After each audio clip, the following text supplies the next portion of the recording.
Challenge দিতে পারে, কিন্তু দুনিয়ার কোনো মানুষ চ্যালেঞ্জ দিতে পারে না, দুনিয়ার কোনো লেখক চ্যালেঞ্জ দিতে পারে না, দুনিয়ার কোনো সাহিত্যিক চ্যালেঞ্জ দিতে পারে না যে আমার কিতাবের মধ্যে কোনো ভুল নেই। জোরে বলুন সুবহানাল্লাহ।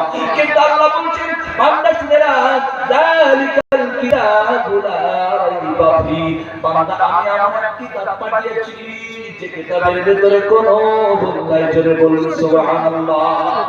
আবার বান্দা আল্লাহ রাব্বুল আলামিন তিনি বান্দাদেরকে বোঝাতে চাইছেন, বান্দারা তোরা শুনে রাখ, আল্লাহ রাব্বুল আলামিন আল্লাহ রাব্বুল আলামিন এই কিতাবকে মুত্তাকিনদের জন্য পাঠিয়েছেন, মুত্তাকিনদের জন্য পাঠিয়েছেন।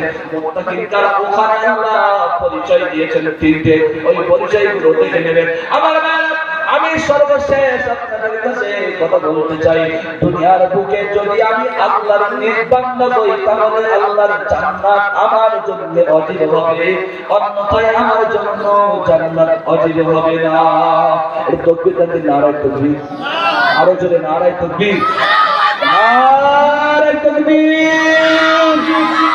মাওলানা মুফতি রাজু আলী সাহেব হুজুর জিন্দাবাদ, নারায়ে তাকবীর।